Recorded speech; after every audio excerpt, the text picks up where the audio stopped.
fueron piedra como hoy en día se maneja nuestra economía.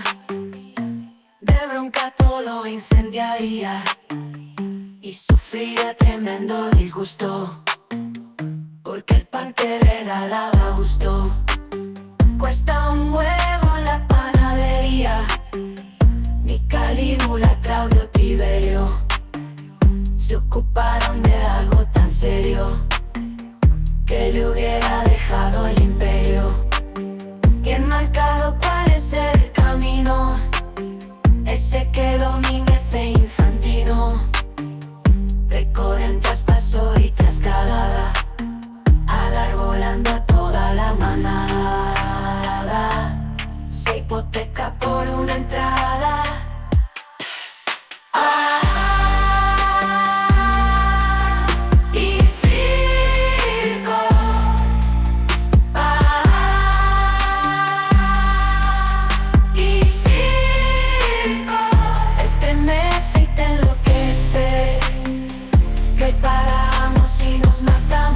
Este es el podcast de Ciulbango.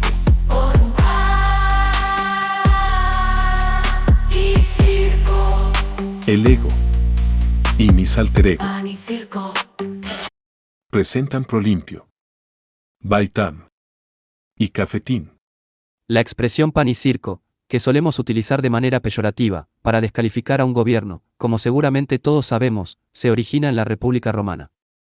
El hecho que el gobierno garantice el acceso a la alimentación básica, y mantenga entretenida a las clases más humildes, como forma de asegurarse que éstas no se ocupen de los asuntos importantes, deja bastante mal parado al pueblo romano. Pero analizando los hechos de entonces y la realidad actual, podemos sentirnos en condiciones de posicionarnos por sobre lo que le criticamos al pueblo de la República Romana. El poeta Juvenal, a principios del siglo II, inmortalizó la frase, panem et circenses, asociándola a un lamento, por lo que entendía era una triste imagen de su pueblo, al que veía como una multitud de parásitos, que se limitaban a obedecer el capricho de los emperadores. En el año 58 a.C., en Roma se impuso el reparto gratuito de trigo entre el pueblo.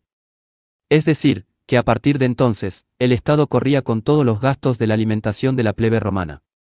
Y esta medida, que como veremos se perpetuó en los años y se amplió, incluyó además, el beneficio de acceder a entradas gratis a los espectáculos del circo romano. Los beneficiarios de la anona no solamente eran los indigentes, sino todos los ciudadanos con un nivel de renta modesto, que vivían de un oficio o un pequeño negocio. Solamente estaban excluidos los descendientes de esclavos, y obviamente, los integrantes de la nobleza o los extractos más ricos de la sociedad. La plebe frumentaria recibía mensualmente esa anona de 35 kilos de cereales, que se estimaba, era lo que consumían 2 personas en 30 días, por lo que no sería suficiente para alimentar a una familia. Esa insuficiencia de granos, y la burocracia creada en torno al comer gratis, propició todo tipo de fraudes y abusos, haciendo que el número de beneficiarios aumentara de manera desorbitante, ya que incluso, había patricios que se inscribían en la lista. Pese a los intentos por evitar los excesos, los diferentes emperadores hicieron del reparto de trigo gratuito el mejor instrumento para mantener la paz social en Roma.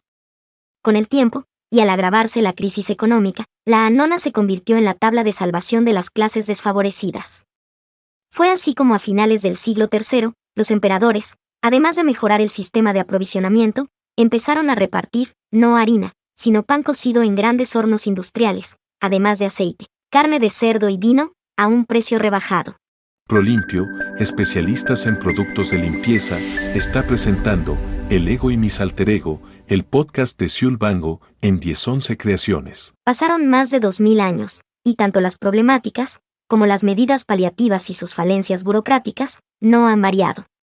Quienes tienen el poder, procuran dar un alivio, que sin satisfacer totalmente las necesidades básicas, sirve como distractivo para mantener un control social, y una dependencia del débil a manos del poderoso. Al mismo tiempo, el débil, sintiéndose más débil de lo que realmente es, se limita a recibir el apoyo y se descansa en una postura pasiva. De esta manera, el círculo vicioso para los pobres, se vuelve virtuoso para los poderosos, razón por la que estos últimos, no necesitan más que satisfacer mínimamente 2 necesidades de los primeros, el hambre y la diversión, para mantener el control del poder, la economía y su posición social. Junto a Baitam, Bienestar Natural, continúa escuchando El ego y mis alter ego. En el año 776 a.C., en el antiguo santuario de Olimpia, un lugar sagrado dedicado al culto de Zeus, y durante una ceremonia religiosa, se celebra por primera vez una prueba deportiva, la que se denominó estadión. Esta prueba consistía en una carrera, de unos 190 metros de longitud. Corebes, posiblemente un cocinero de la ciudad de Elis, fue el primer ganador de lo que hoy consideramos los primeros Juegos Olímpicos de la historia. Desde entonces, cada 4 años, en la ceremonia en honor de Zeus, se comenzó a realizar un estadión. Durante 14 Olimpiadas, esta era la única prueba de los Juegos.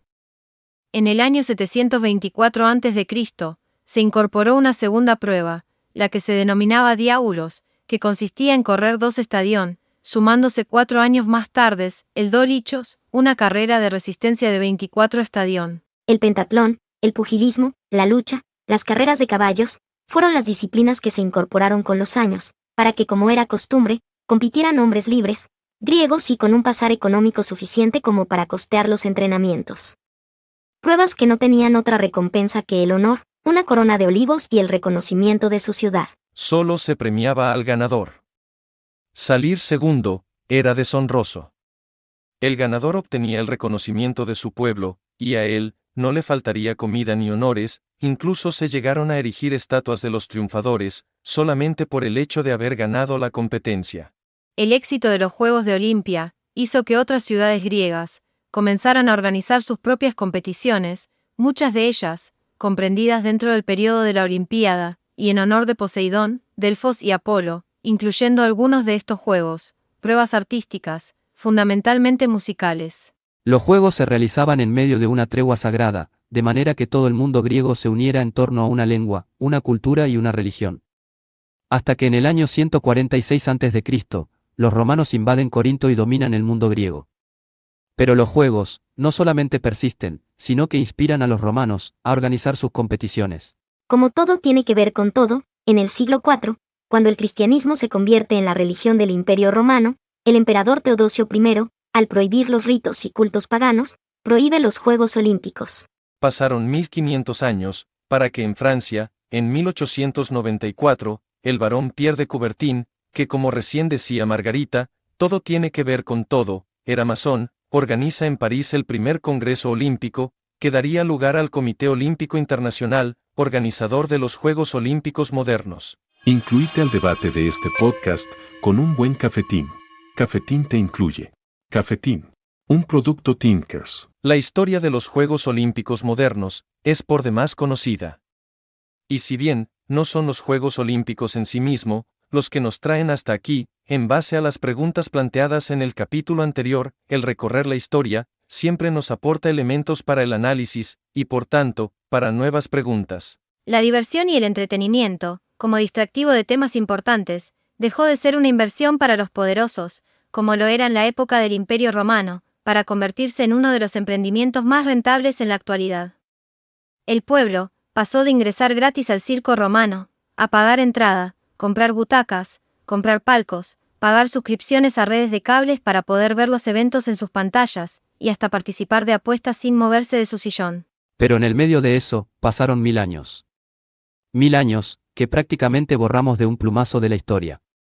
1000 años, en los que solo nos detenemos para señalar, que eso, es lo que no queremos más. Antes de tomarnos un cafetín, decíamos con Gerardo, que todo tiene que ver con todo. Y con esa idea marcábamos las dos corrientes que habíamos contrapuesto en el capítulo anterior, como las que impusieron su visión, en cada momento de la historia.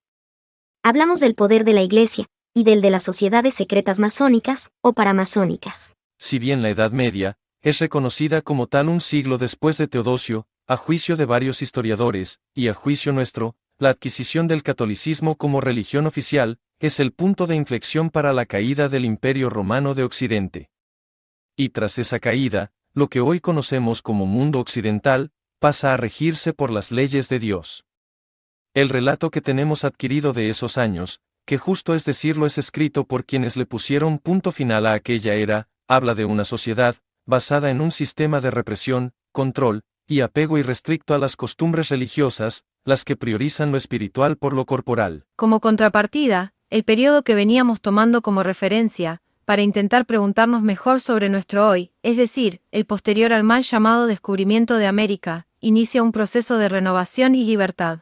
Se vuelve lógico entonces, entender que las actividades deportivas, así como todas las que expongan el cuerpo como un valor a celebrar, se minimicen hasta prohibirlas, durante el poder del cristianismo. Y que comiencen a reflotar hasta ser el eje de la aspiracionalidad en tiempos donde quienes imponen las normas, afilian a las corrientes renovadoras. En el siglo XX, se da el mayor cambio en ese sentido, y es allí, donde hemos visto también, el resurgir de los partidos políticos, los que van poco a poco acomodándose, para ser una expresión masiva y popular, de estas dos corrientes.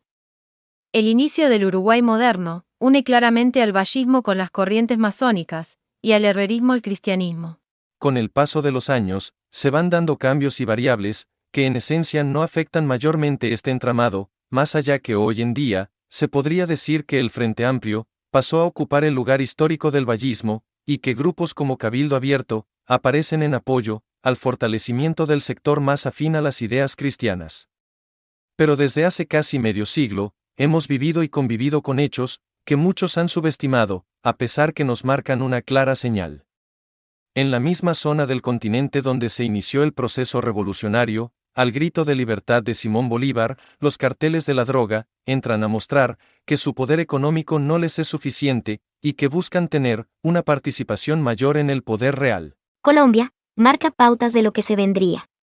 El narcotráfico, manda en el fútbol. Pablo Emilio Escobar, maneja el Atlético Nacional de Medellín, y los hermanos Miguel y Gilberto Rodríguez Orejuela, hacen lo propio con el América de Cali.